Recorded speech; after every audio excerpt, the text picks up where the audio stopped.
Bienvenue à tous.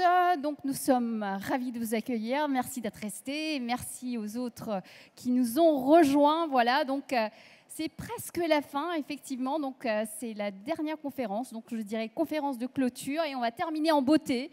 Donc, comme vous le savez, l'année a été riche en nouveautés, développement de nouvelles marques, concepts innovants. Donc, quel futur pour le retail? Quelle tendance retenir? Quel concept appliqué à son business?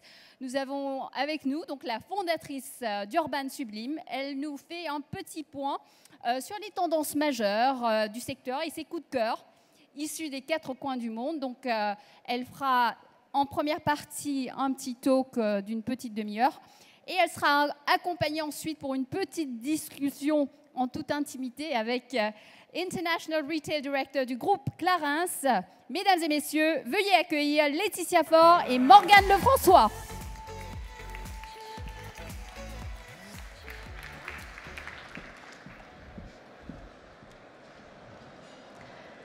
Eh bien, bonjour à toutes et à tous. Je suis très heureuse d'être là pour la 3e année à la Paris Retail Week pour vous donner les tendances à retenir sur qu'est-ce qui est en train de se passer au niveau du retail, quelles nouvelles tendances on voit arriver aux 4 coins du monde et du coup, comment l'appliquer forcément à vos entreprises et à vos marques.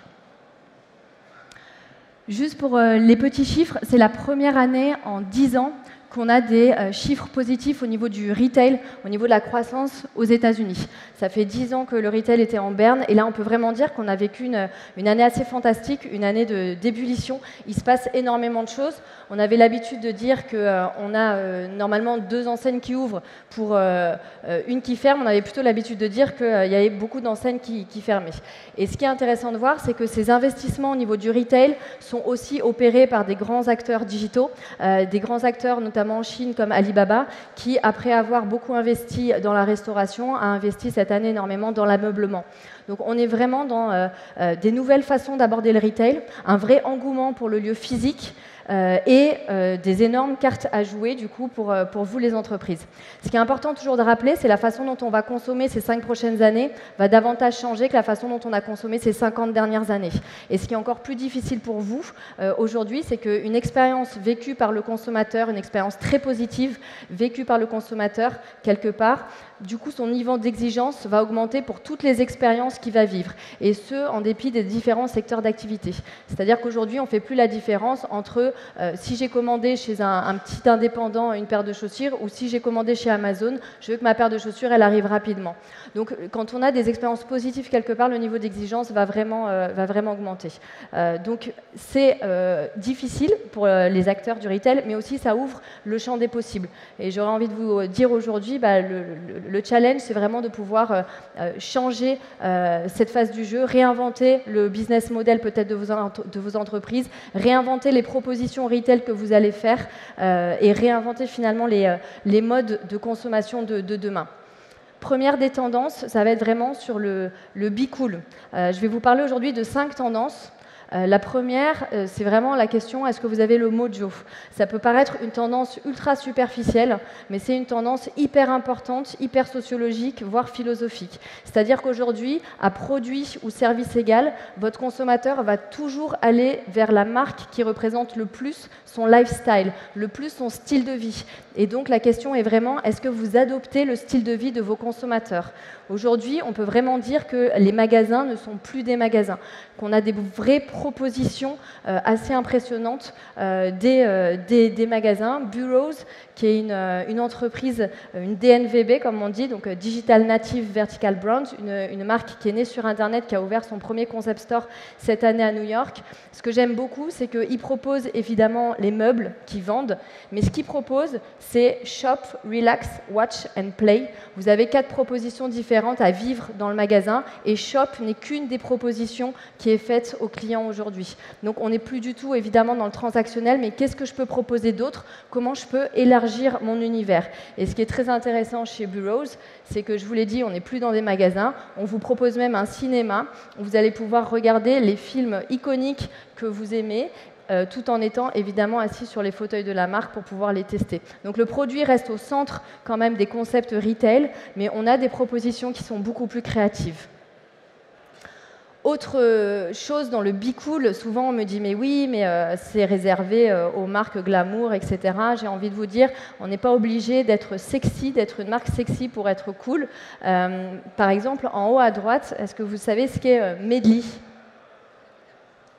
Medley est une pharmacie qui a ouvert à Brooklyn. Et c'est impressionnant de voir comme tous les secteurs d'activité aujourd'hui peuvent faire des propositions retail fortes et impactantes. Kohler, c'est un revendeur de cuisine et salle de bain. Et je prends toujours l'exemple de Dyson, qui vient d'ailleurs d'ouvrir il y a une semaine son très très bel espace à Opéra. Le concept store de Dyson. Dyson est quand même la marque qui vend les produits au monde les moins sexy, hein, on est d'accord, des sèche-cheveux et des aspirateurs. Et pourtant, la proposition retail est complètement impressionnante. Ils arrivent à rendre leurs produits comme des œuvres d'art. Ils utilisent le côté très mise en scène théâtrale, musée. Vous avez le mot de l'inventeur quand vous arrivez dans le magasin. Vous avez les différents prototypes qui ont servi en fait à faire le produit que vous avez. Et finalement, on vous dit, on a pris 400 prototypes différents pour avoir peut-être la merveille que tu vas pouvoir te payer aujourd'hui. Et donc, on est vraiment dans un storytelling des marques, dans des propositions, dans l'interaction, même si on n'est pas forcément une marque entre guillemets sexy. Et ce qu'on voit à travers ça et à travers ces propositions, c'est que c'est vraiment le design qui crée l'émotion. Quand on dit il faut faire de l'émotion en magasin, il faut faire de l'expérience, oui, mais comment est-ce qu'on fait ça? Aujourd'hui, les propositions créatives en termes de design sont très impressionnantes. Et ce qui est intéressant dans le design, c'est qu'on a toutes ces tendances, notamment qui permettent l'instagrammabilité des magasins. Autre tendance, toujours dans le Be Cool, c'est cette nouvelle proportion à créer une multitude d'expériences en magasin. Donc là, vous avez les nouveaux concepts Starbucks Reserve qui ont été lancés notamment à Tokyo, à Milan, à New York et à Seattle. Ce qui est très intéressant, c'est de voir comme la marque reprend l'autorité sur le sujet dont elle parle. Donc là, en l'occurrence, le café et l'amour et la passion du café. Mais surtout, on a l'habitude de dire il faut créer une expérience en magasin. En fait, on est passé sur des multitudes d'expériences à créer en magasin. Lush, par exemple, a une vingtaine d'expériences différentes à vivre en magasin. Vous pouvez vous teindre les cheveux, vous pouvez vous faire un massage des mains, vous pouvez écouter de la musique, vous pouvez vous faire des tas de choses différentes. Et ce qui est intéressant chez Starbucks, c'est de voir ce temple en fait, de café avec aujourd'hui une mise en valeur de la fabrication. On est vraiment passé de la communication ostentatoire à la fabrication ostentatoire. Les gens veulent des récits, veulent comprendre ce qu'il y a derrière, et donc les magasins servent aussi à créer ces récits, à incarner ces récits. On voit donc l'arrivée du café, le cycle de la torréfaction. On est vraiment comme dans un théâtre. Vous avez le café qui est toujours arrive au plafond, donc avec aussi toute cette dimension multisensorielle et sonore aujourd'hui que les marques utilisent. Et finalement, il se passe toujours quelque chose. Ils créent à la fois des temples immenses, mais ils créent aussi des micro-expériences. Parce que évidemment, tout le monde pense à la rentabilité des différents lieux, et de plus en plus de magasins sont en train de créer des micro-expériences à répéter au niveau des filiales. Et là, on voit comme ils ont inventé ces nouvelles micro-expériences. Quelque chose qui n'existait pas avant a été inventé par Starbucks, c'est-à-dire on va vous montrer la température de l'eau qu'on va utiliser, qui sera différente en fonction du café que vous avez commandé. Donc ce sont des nouvelles façons de reprendre autorité sur le secteur du café et de montrer à quel point on est innovant. Donc Be Cool, c'est vraiment ce côté expérience, multitude d'expériences. Autre expérience intéressante, c'est vraiment l'expérience de Dirty Lemon. Là, on est sur des micro-expériences. C'est un concept store qui doit faire 2 mètres carrés, qui est absolument minuscule. C'est pour montrer aussi la différence et qu'on peut avoir des petits magasins et en faire des choses. Et ce qui est important avec Dirty Lemon, c'est que la nouvelle façon de communiquer, elle est complètement nouvelle. Elle est par l'adoption de ce que font les gens aujourd'hui, c'est-à-dire ils communiquent aussi par SMS. Et Dirty Lemon, c'est une marque de boissons aromatisées qui a créé cet espace. En fait, au lieu de que ce soit un distributeur normal, c'est comme un frigo chez vous. Vous prenez les produits dont vous avez besoin et puis vous avez toute une journée pour envoyer à la marque par SMS le nombre de bouteilles que vous avez pris en magasin. Donc c'est quelque chose qui marque la confiance de l'entreprise dans les consommateurs. Il n'y a que 5% de pertes dans ce magasin de vol, ce qui reste complètement un pourcentage complètement normal par rapport aux différentes expériences dans ce secteur-là. C'est intéressant de voir, voilà, les micro-expériences aujourd'hui, elles sont faites aussi en fonction des nouvelles façons d'agir des consommateurs. Et donc, être cool, c'est aussi s'adapter aux nouvelles façons de consommer des personnes. Deuxième tendance, action. Action, c'est ces marques qui réfléchissent au rôle que va jouer le consommateur en magasin. Ce ne sont plus des rôles passifs, on n'est plus du tout dans le « je vais regarder ce qu'a à me proposer une marque », mais c'est qu'est-ce que je propose effectivement comme expérience à vivre à mon client. Première des choses, donc Alo, qui est une marque concurrente à Lululemon, qui vend tous les matériels de yoga. C'est intéressant de voir comme dans le magasin, vous avez des clientes qui sont en train de méditer à droite, qui sont en train de se prendre en photo, qui sont en train de vivre la marque. Elles sont en train d'attendre le cours de yoga qu'elles vont avoir à disposition. Et ce qui est très intéressant, c'est que les cabines de ces clientes-là ont été installées de l'autre bout du magasin. Et ça, pas par hasard, parce que du coup, toute la journée, on a des clientes qui viennent et qui déambulent avec les produits de la marque dans le magasin. Donc, les marques sont en train de vraiment réfléchir à comment les consommateurs peuvent devenir des ambassadeurs au milieu du magasin. On a aussi forcément cette proposition de Canada Goose qui reprend une proposition d'il y a quelques années, 2 ans je crois, chez Bullrich, qui est cette fameuse Ice Room où je montre à mon consommateur à quel point mon produit est qualitatif et je le laisse s'amuser donc dans une salle de glace pour que lui-même teste les qualités des produits. Donc ce sont des expériences qui sont hyper ludiques à vivre et qui laissent vraiment une marge au consommateur. Autre chose, nouveau concept de Lush à Tokyo, où là, on laisse vraiment le consommateur carrément s'informer via l'application sur le produit, grâce à la reconnaissance visuelle. On le laisse aussi finalement voir le prix du produit, puisqu'il est affiché nulle part, et on le laisse régler. Donc on a encore ce côté interactif et de plus en plus d'espace laissé aux consommateurs. Et puis, on en a parlé dans la conférence précédente, ce côté, aujourd'hui, on a besoin aussi des avis des consommateurs. N'hésitez pas à faire vos retours. Et c'est quelque chose qui est très utilisé en magasin. Le côté racontez-nous ce que vous avez à nous dire après avoir essayé un vêtement. S'il ne va pas, donnez-nous vos impressions. Et Lululemon utilise ça et chaque semaine, il renvoie à la direction les nouveaux feedbacks pour pouvoir toujours progresser. Donc il y a vraiment cette écoute du consommateur qui est fait à la fois par Lululemon et donc chez Monoprix de plus en plus installé. Vous avez quelque chose à dire, vous pouvez parler au directeur. Troisième tendance, Be Brave. Be Brave qui est vraiment hyper importante. Be Brave, donc soyez courageuse, ça regroupe 2 choses. Si vous créez des espaces qui sont beaux, des espaces dans lesquels les gens se sentent bien, mais que vous n'avez pas de discours derrière, que vous n'êtes pas incarné, ces lieux n'ont pas de sens en fait. C'est ce qui fait que votre proposition est creuse. Et Be Brave, finalement, ça rejoint vraiment toujours ce concept de se dire à produit ou service égal, mon consommateur va toujours aller vers la marque qui représente le plus ses valeurs. Et on est vraiment sur des propositions de valeurs aujourd'hui. Moi, je crois que le nom des marques ne suffit plus à faire rentrer les clients en magasin. Même si vous avez la plus belle marque au monde, aujourd'hui, ce que les gens attendent, c'est le pourquoi, la mission, qu'est-ce que vous allez pouvoir apporter aux consommateurs. On n'est plus du tout sur « regardez-moi, ma marque, je suis jolie », mais c'est « qu'est-ce que j'ai à proposer aujourd'hui à mes clients ».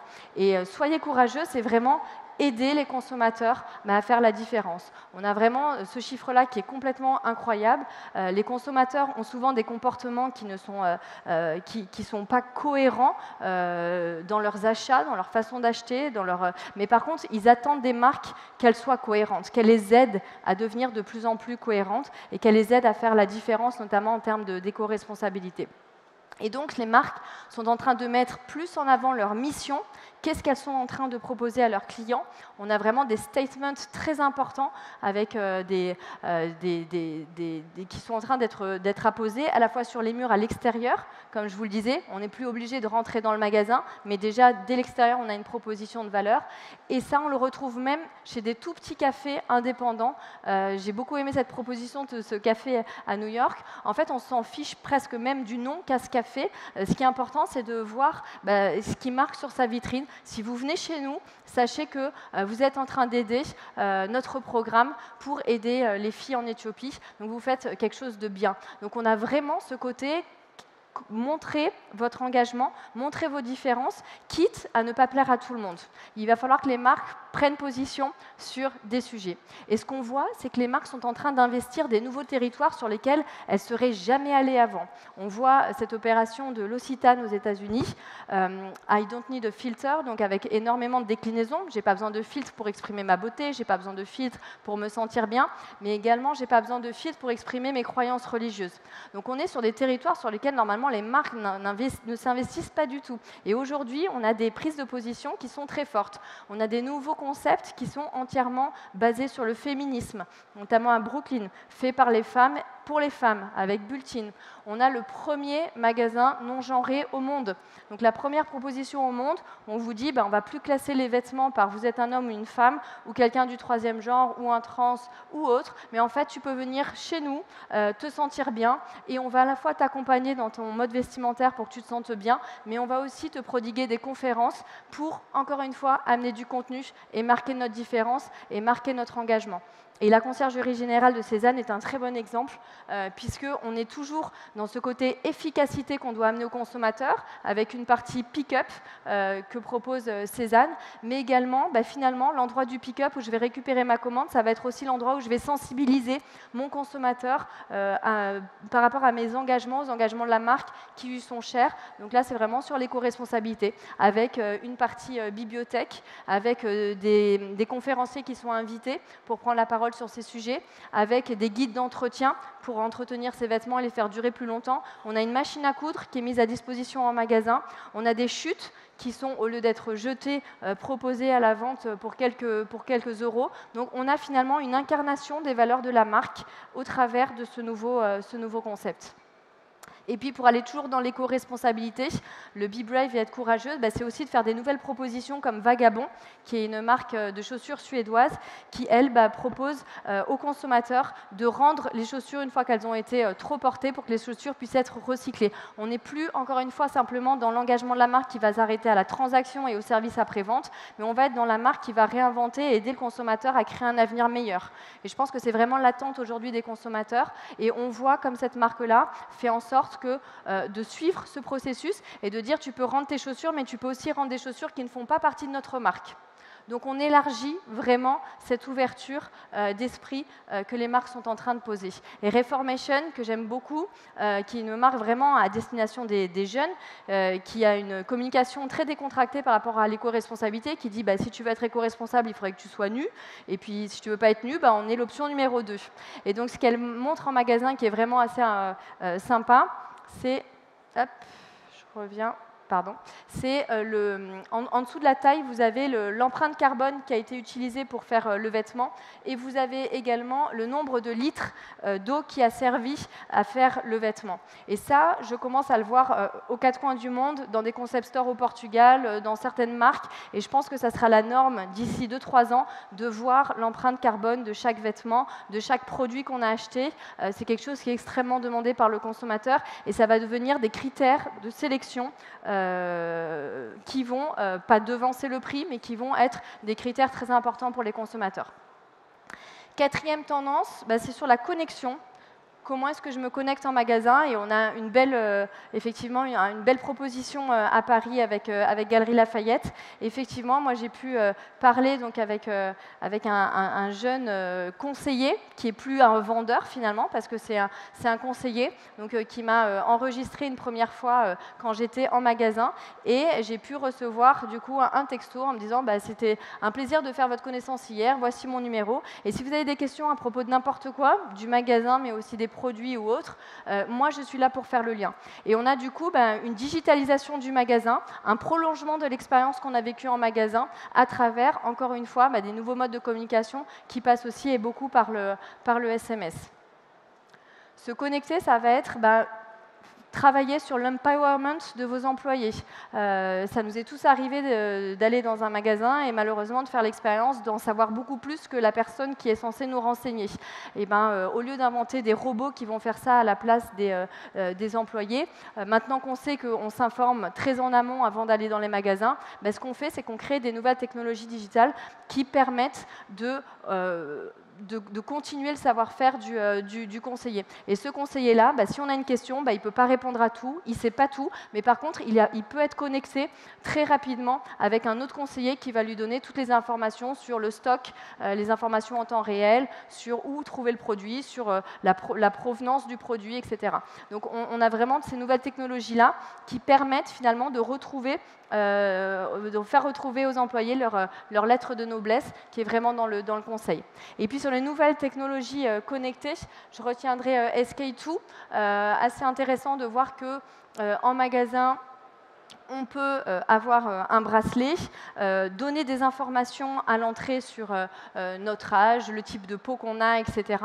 Et puis, toutes ces informations-là vont être stockées sur ce bracelet pour être après réutilisées en magasin, réutilisées par les hôtesses et les conseillères qui vont pouvoir nous donner telles et telles informations sur le produit.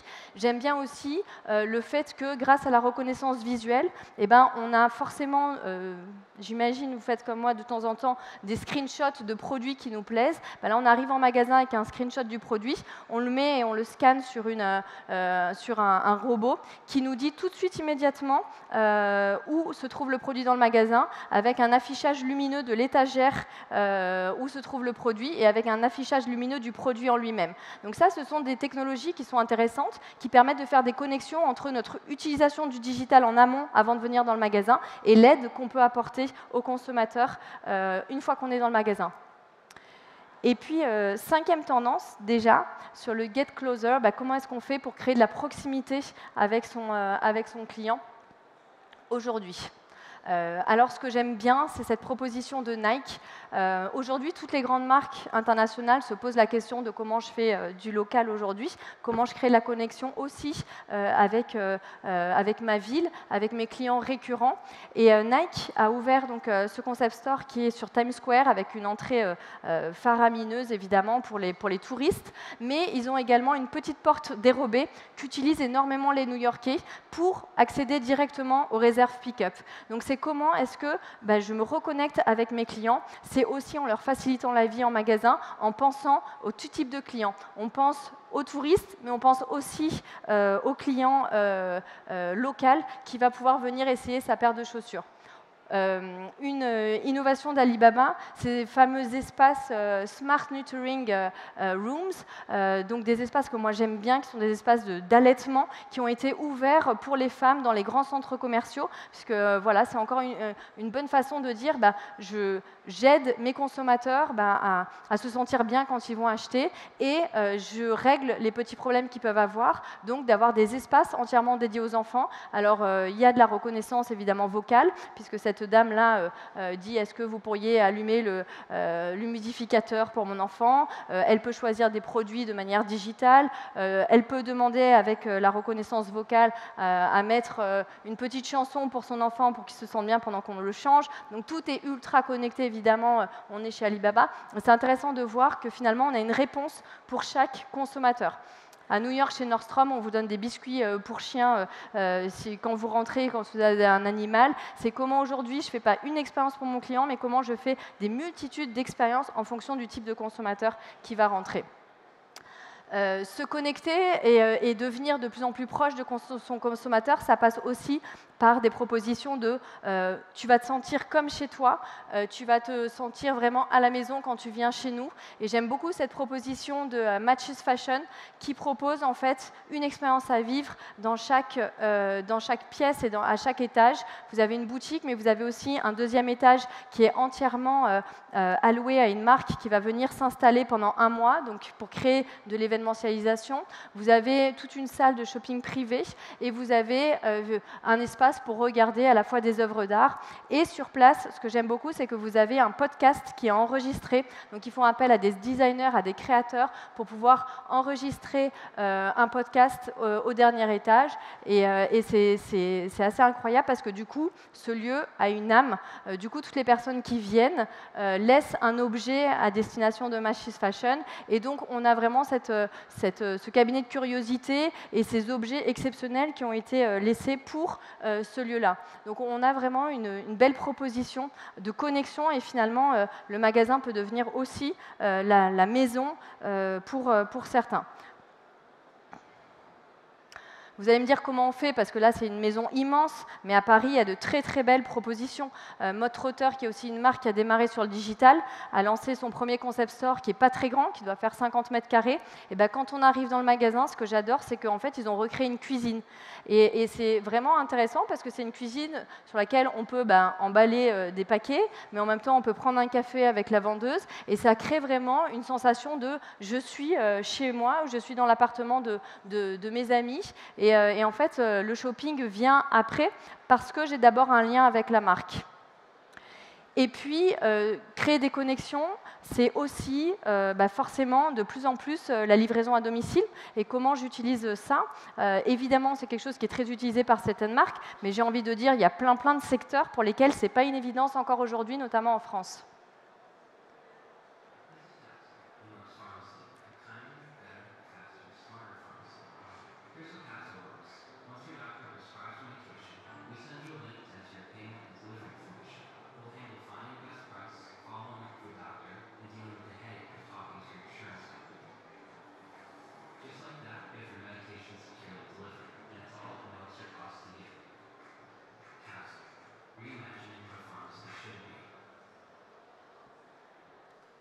Donc là, encore une fois, je pense que ça nous est tous arrivé de devoir faire la queue pendant plus d'une demi-heure pour avoir juste une boîte de Doliprane. Enfin, on voit qu'il y a des vraies propositions qui sont faites aujourd'hui par les acteurs pour proposer des nouvelles choses à ces consommateurs. Et parfois, ça passe par du nouveau retail qui est peut-être en dehors des murs traditionnels. Et on va finir par Dimoz, puisque là, carrément, on va chez les gens pour tester les produits des marques. Je ne sais pas si vous connaissez ce site internet en France qui cartonne, mais finalement, est-ce que le domicile des gens ne deviendrait pas finalement le magasin premier et privilégié des clients et des personnes? Qui de mieux que d'autres personnes qui ont déjà acheté le produit pour vous faire une démonstration gratuitement, pour vous montrer comment le produit fonctionne, et après c'est à vous de voir si vous avez envie de l'acheter ou pas. Donc Demo, c'est vraiment finalement ma maison qui est le magasin des nouvelles marques. Il y a de très belles propositions aujourd'hui sur le fait qu'on a compris qu'on n'est plus du tout dans forcément le transactionnel immédiat, mais qu'on laisse un temps de réflexion aux consommateurs. Etam qui propose notamment le service de d'essai chez soi pendant 14 jours des vêtements avant d'être débités. Ce sont vraiment des nouveaux leviers, encore une fois. Il y a beaucoup de choses à réinventer au niveau carrément des business models qui sont proposés aujourd'hui. Et donc, si on pouvait faire une conclusion, ce qui, moi, m'a le plus marqué de tous ces voyages-là, faits et observations des quatre coins du monde, c'est que finalement, en magasin, ce qui est important, c'est la surprise qu'on peut faire aux consommateurs. C'est comment est-ce qu'on peut devancer les attentes des consommateurs. Comment est-ce qu'on peut vraiment les emmener dans des espaces complètement nouveaux. Par exemple, est-ce que certains connaissent l'endroit que je vous montre maintenant? On est dans les cabines d'essayage de Nike à New York. Et en fait, ces cabines-là ne ressemblent pas du tout au reste du magasin. On a l'impression d'être dans des cabines futuristes ou dans une grande marque de luxe. Vous avez des livres qui sont dédiés au pop art, à l'architecture et à la pop culture à l'intérieur des cabines d'essayage. Et en fait, c'est des propositions qui sont complètement bluffantes, encore une fois, parce que la marque dépasse nos attentes, se permettent de réinventer la chose traditionnelle qui est une cabine d'essayage. Et ça, ce sont des nouvelles propositions où, encore une fois, on casse les codes et on se permet pratiquement tout. Autre expérience complètement bluffante, cette expérience de Casper, autre marque qui est née d'Internet et qui a développé donc la vente de matelas aux États-Unis et dans le monde aujourd'hui. Je crois que 80% des achats en ligne de matelas aux États-Unis est fait par Casper, est acheté sur leur site. Et ce qui est intéressant, c'est qu'ils ont réinventé la façon de proposer l'essai de matelas. Ils ont dépoussiéré ce secteur-là, puisque leurs magasins, ce sont des grandes cabines dans lesquelles on rentre vraiment des petits chalets, et puis on choisit son chalet, et puis on peut s'allonger, on est en totale intimité. Mais ils sont allés beaucoup plus loin. Ils sont allés sur le fait, maintenant, on va réinventer l'expérience de dormir, et puis tu vas acheter du sommeil. Tu vas acheter pour 25 $, 45 minutes dans cet espace qui s'appelle The Dreamery, qui est complètement fou, qui est complètement pris par les New-Yorkais. J'arrive dans cet espace incroyable. Si je veux, je peux me mettre en pyjama. J'ai de l'eau et des snacks à disposition. Et ça redéfinit également l'idée de bar à sieste. Moi, j'avais cette idée-là des petites tentes un peu bizarres qu'on peut nous proposer en France. Là, on est vraiment dans encore une fois, une proposition incroyable faite aux consommateurs. Ce que j'aime beaucoup, c'est aussi cette connivence qu'arrivent à créer ces marques-là. Le fait qu'on t'attende avec un petit mot sur ton oreiller, bonne nuit Meredith, et puis si tu n'arrives pas à dormir, on peut te donner le code du Wi-Fi, parce qu'on te connaît, on sait comment tu fonctionnes, et peut-être que tu vas avoir besoin de ça. Et puis cette proposition incroyable avec les livres les plus ennuyeux au monde qu'ils ont choisis pour vous, si jamais vous n'arrivez pas à dormir. Donc il y a tout ce dialogue aussi et cette connivence qui est créée avec ces marques. Et ce qui m'a le plus plu finalement, c'est quelque chose de pas du tout digital. C'est The Camp, qui est un endroit assez incroyable pour les enfants, un endroit où les enfants peuvent vraiment s'amuser avec de la place. C'est aussi un magasin de jouets, donc on peut acheter des jouets à The Camp. Ils ont d'ailleurs été sélectionnés cette année pour parler au Retail's Big Show en 2020. Et The Camp, juste avant que je parte, l'employé m'a dit attendez, je ne vous ai pas montré ce qu'on propose pour les enfants.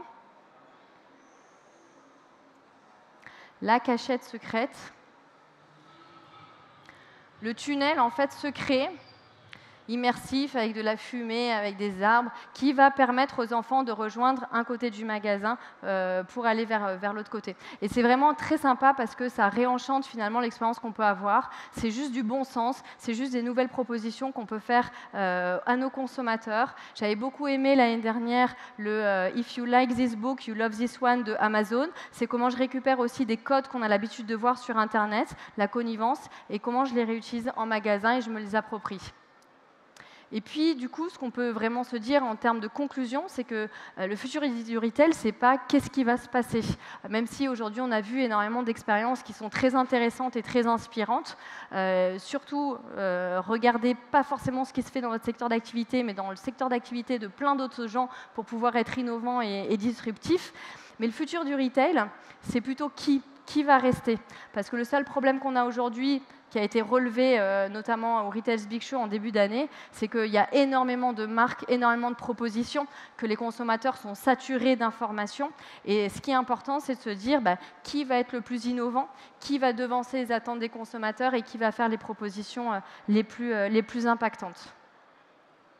Et donc avec Isabelle Musnick, nous repartons au mois de janvier au Retail's Big Show à New York pour pouvoir sonder les concepts les plus incroyables. On va partir une semaine à New York aussi pour vérifier de nos propres yeux si les concepts dont tout le monde parle sont si intéressants que ça ou pas, parce que don't believe the hype, et parfois on a vraiment l'impression que des concepts sont incroyables, très digitaux, etc. Et nous, quand on s'aperçoit sur place que l'exécution n'est pas bonne du tout et que finalement c'est un magasin qui est vide, donc on fait vraiment ce travail-là d'aller voir par nous-mêmes.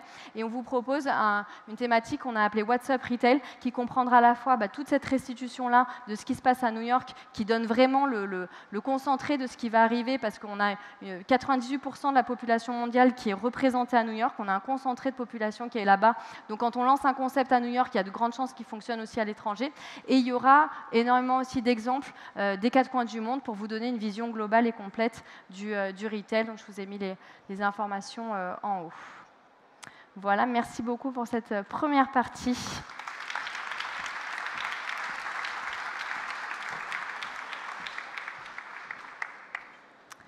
Et donc, je suis avec toi, Morgane, je me permets de te tutoyer parce qu'on se connaît. Oui. Morgane qui est International Retail Director chez la marque Clarins.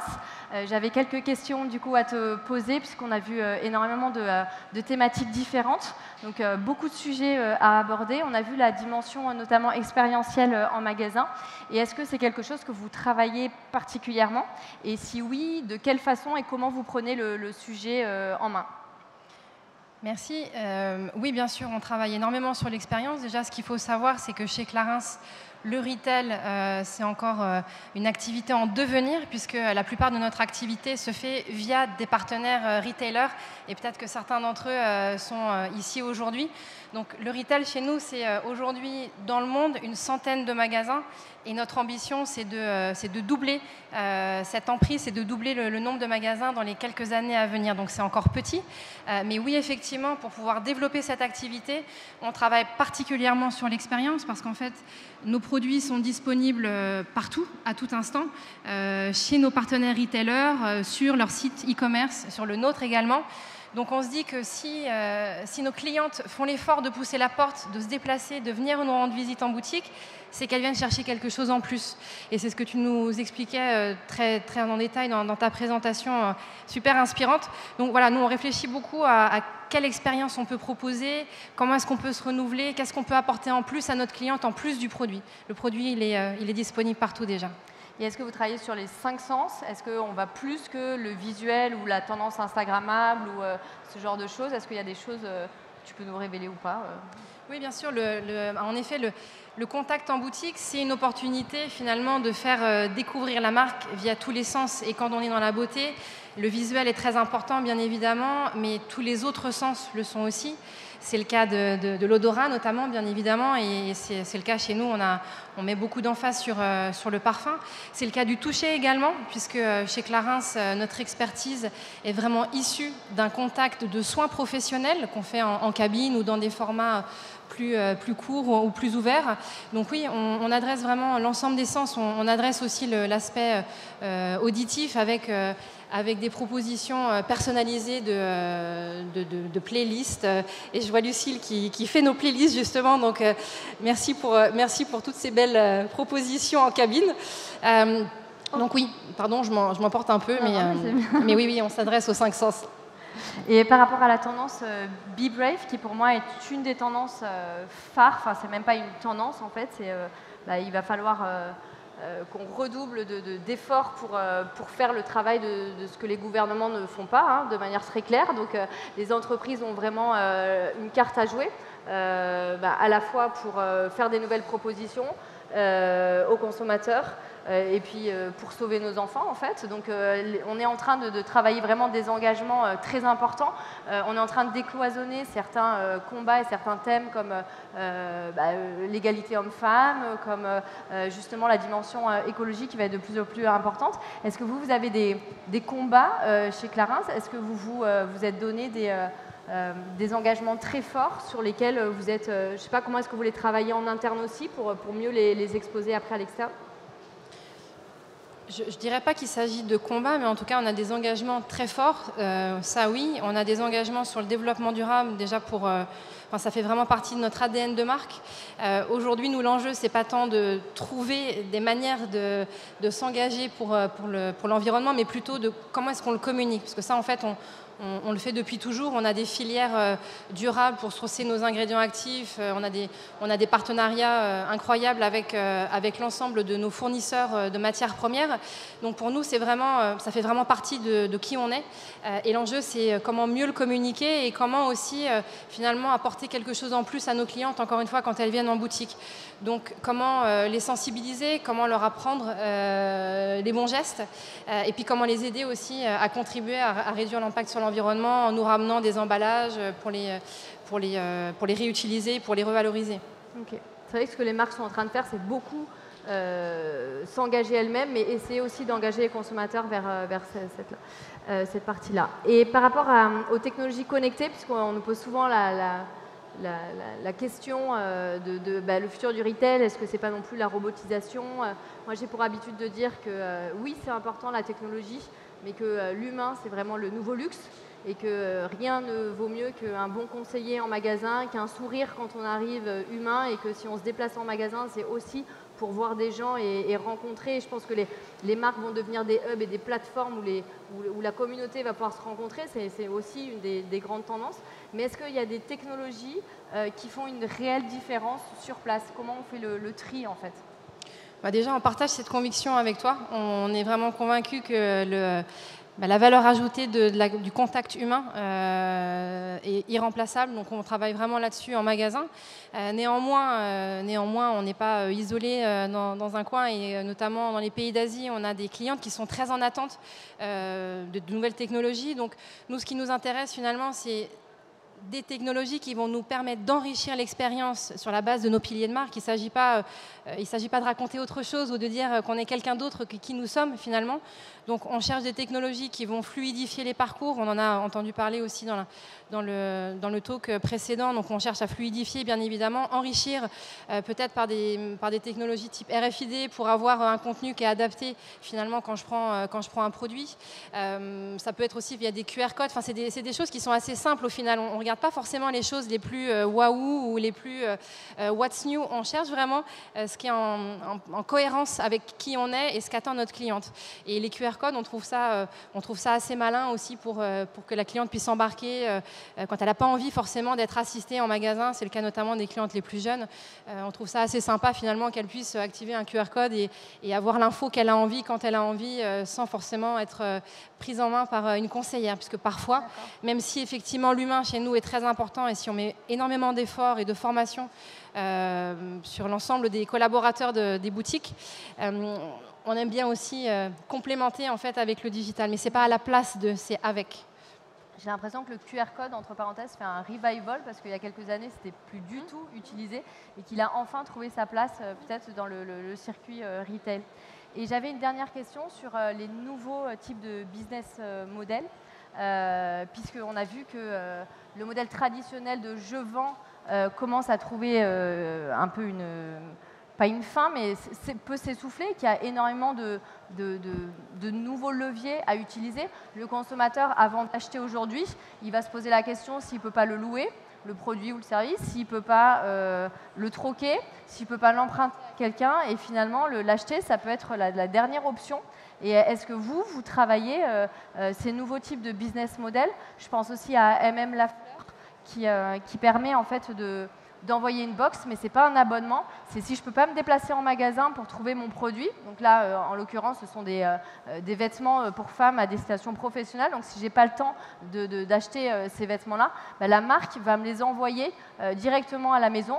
Je fais le tri de ce que je veux garder ou pas et je renvoie ce que je ne veux pas. Et finalement, ce n'est pas un abonnement, c'est juste que le magasin se met à ma disposition et vient comme si quelqu'un viendrait à mon domicile pour me proposer les vêtements de cette marque. Est-ce que vous travaillez sur des nouvelles propositions de business model? Oui, c'est le cas. Je ne peux pas vraiment dévoiler ce type de projet aujourd'hui, mais oui, clairement, on réfléchit à ces nouveaux types de business models. Pour nous, le retail, c'est aussi un de nos nouveaux business models et c'est aussi réfléchir comment est-ce qu'on peut venir sur le parcours de notre cliente finalement, plutôt que d'attendre qu'elle fasse la démarche de venir vers nous. On se dit comment est-ce qu'on peut s'installer avec des formats malins, avec une offre aussi qui correspond finalement au moment dans lequel elle se trouve, au moment où on la rencontre finalement. Donc voilà, on est encore assez jeune sur le retail, donc on a énormément de choses à apprendre, à découvrir et oui, on réfléchit à de nouveaux territoires et de nouveaux formats. Et est-ce que ça demande en interne de beaucoup plus parler aujourd'hui forcément aux équipes digitales et à toutes les équipes, puisque le parcours du client est vraiment tellement immense aujourd'hui et pas seulement concentré sur le retail? Oui, tout à fait. Ça implique des évolutions de l'organisation. Je pense que c'est le quotidien de la plupart des grandes entreprises, mais dans notre cas, c'est sûr que nous, on n'est pas statique. On revoit de manière très régulière les organisations pour générer plus de collaboration et créer plus de ponts finalement entre les différentes divisions. Donc oui, c'est tout à fait le cas. Sinon, c'est impossible de répondre à l'attente de notre cliente d'aujourd'hui si nous, on ne change pas nos lunettes. Bien sûr, bien sûr. Bon, j'avais plus de questions en tout cas. Merci. Morgane.